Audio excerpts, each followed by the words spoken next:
नाथ जी कितने प्रतिष्ठित थे, साधु संत। एकनाथ जी महाराज बड़े प्यारे संत, सारी दुनिया उनके दर्शन को तरसती थी। पर ऐसी कलह कंठी पल्ले पड़ी थी पत्नी के रूप में कि नाक में दम करती थी। जब भक्त बैठे हुए थे तभी चिल्लाना शुरू करती थी। और एक दिन सत्संग करके निकले घर से बाहर तो चौबारे पे चढ़ के कीचड़ की बाल्टी एकनाथ जी के सिर पे डाल दी। और उन्होंने कहा रे ऊपर से क्या आया। अब फिर देखा पत्नी खड़ी थी चंडी बनी, तो फिर मुस्कुराए, बोले अभी तक तो गरजती थी, अब बरसना भी शुरू कर दिया। देखो जरा, ये भी तो दृष्टि है। तो फिर भैया क्या है, क्या है ये? नजर बदल गई तो नजारे बदल गए, किश्ती का रुख बदला तो किनारे बदल गए। इसीलिए इसीलिए इसलिए बात ये चल रही है कि जब जीवन का उत्तरार्ध आए तो बीच सभा में बैठे हों तो भी सम्राट दशरथ की तरह दर्पण देखना चाहिए। हाँ, दर्पण देखने का क्या अर्थ था? भरी सभा में तारीफ हो रही है, तारीफ, प्रशंसा। वाह चक्रवर्ती सम्राट, आपका पुण्य ऐसा, आपका धर्म ऐसा, आपकी धर्मज्ञता ऐसी, आपकी निष्ठा ऐसी, आपका यश ऐसा, आपका प्रभाव ऐसा, आप ऐसे हैं, ऐसे हैं, ऐसे। इतनी तारीफ, इतनी प्रशंसा। अब जब इतनी प्रशंसा हो तो ये तो देखना चाहिए ना कि हम प्रशंसा पाने के योग्य हैं भी या नहीं। हाँ, तारीफ ऐसी ना हो कि तमीज गायब हो जाए। हाँ, बहुत सारे चमचे झूठी तारीफ करते हैं और बर्बादी चमचों से ही होती है, याद रखना। तो एक जना जा रहा है, बहुत तीव्र, बड़ी सुंदर उसकी दृष्टि, 4-5 साथ में लगे, कोई काम नहीं करते, ना व्यवस्था में साथ देते हैं, ना मिलने जुलने में साथ देते हैं, बस साथ हैं, माल खाते हैं। तो उसने कहा भैया ये उनके साथ ये 4-5 निठल्ले क्यों हैं? अरे बोले भगवान ने एक घोड़े के साथ 4 गधे जोड़ दिए हैं ताकि ढंग से दौड़ ना सके, वहीं अटका रहे। तो वो विकास रोकते हैं। ऐसे लोग आपका विकास रोकते हैं। जो आपकी तारीफ करते हैं ना, वो आपका विकास रोकते हैं। जो आपके दुर्गुण देख के आपको बताते हैं, वो आपके सद्गुण हैं, जो आपको पूर्ण रूप से विकसित करना चाहते हैं, दुर्गुणों से मुक्त करना चाहते हैं।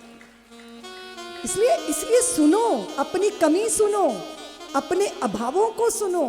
तुम नहीं देख सकते, तुम्हारे बड़े ने देखा है, वो आपको बता रहे हैं। देख लो, शरीर शिथिल हो गया, कौन बताएगा कान में? जो सबसे ज्यादा कान के नजदीक है। तो कान के नजदीक कौन है?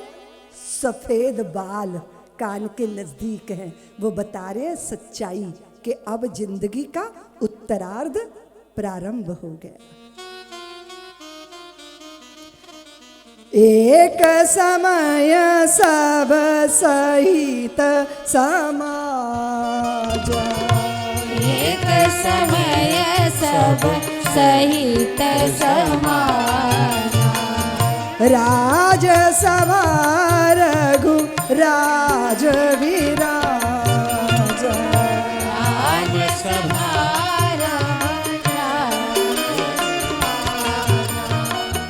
राय सुभाए मुकुर करली,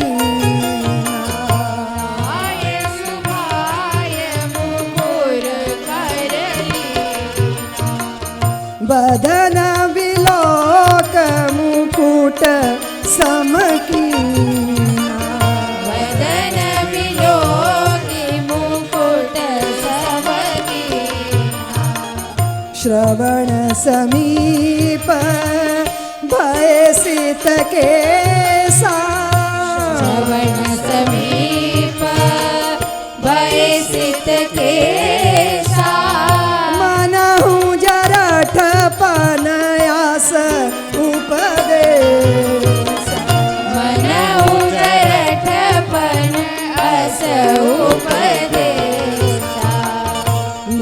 युवराज राम कहूँ देहु। युवराज राम कहूँ देहु। जीवन जन्म लाहू किन लेहु। जीवन जन्म लाहू किन लेहु। जो पाचय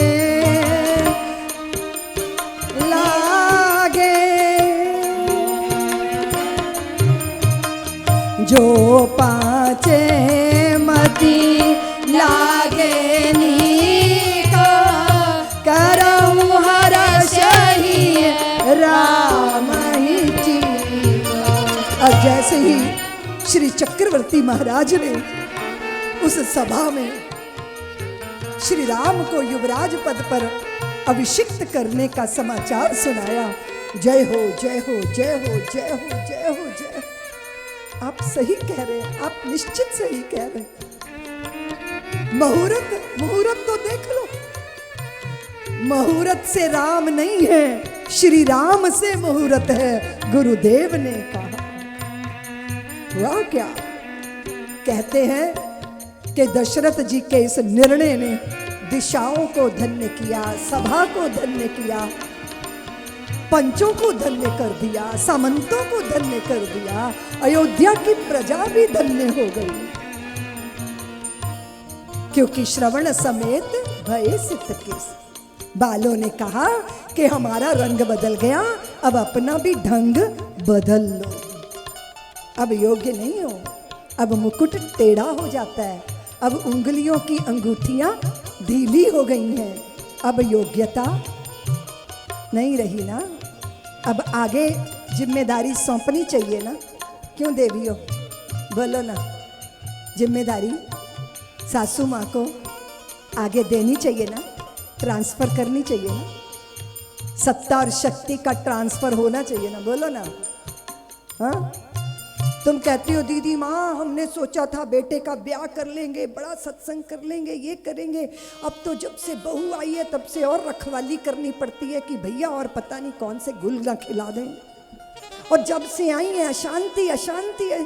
अरे हमने कहा कि लोगों के ग्रह दशा चढ़ जाती है तो वो लोहा दान करते हैं, तुम तो दहेज में क्विंटलों लोहा दान लिए बैठी हो, तो ग्रह दशा तो चढ़ेगी ना। बोलो बोलो ना। है गोदरेज की अलमारी और फ्रिज और एसी और कार लोहा ही लोहा है। मोटरसाइकिल क्या है, ये लोहा है ना, तो क्लेश आएगा ना लोहे के साथ। तो इस लोहे की गर्मी को शांत करने का मेरे पास एक फार्मूला है। कहो तो बताऊं, बता दूं, सुनेगी? तो जब बहू आती है तो सोना चांदी देते हो ना, मुंह देखने पर गहने वहने देते हो ना, कोई जरूरत नहीं है देने की, कोई जरूरत नहीं। जब बहू का मुंह देखो तब कमर में लटकी हुई लोहे की चाबियां बहू को थमा दो, सारी लोहे की गर्मी शांत हो जाएगी।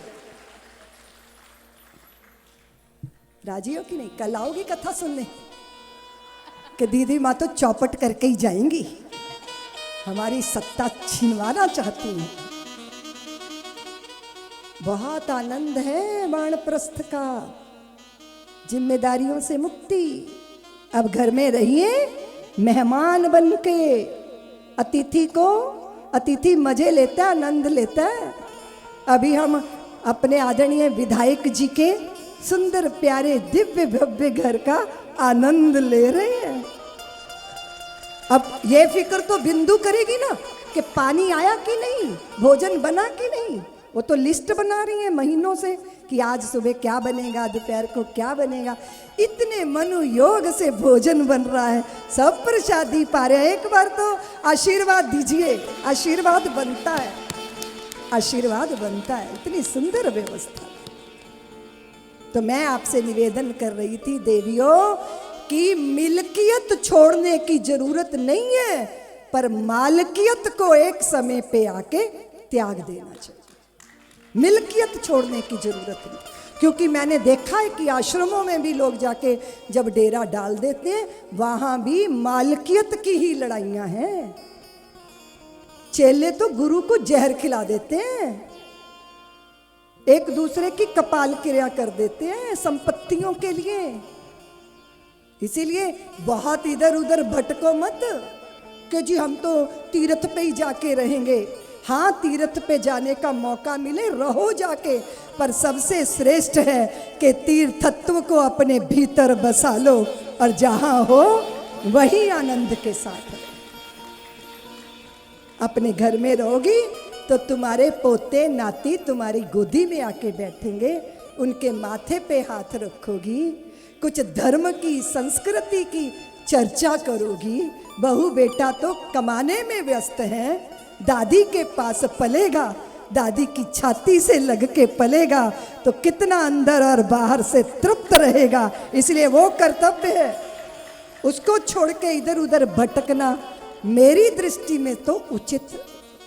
बाकी तुम्हें जो अनुभव करना है कर लो, क्योंकि दूसरे के अनुभव से तो कोई मानता नहीं। हमने तो अपनी बात कह दी कि अदला बदली करने की कोई जरूरत नहीं है।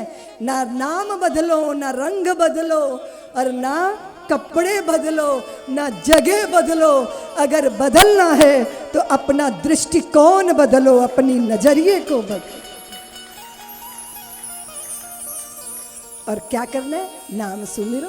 दिन तो बीते जा रहे हैं।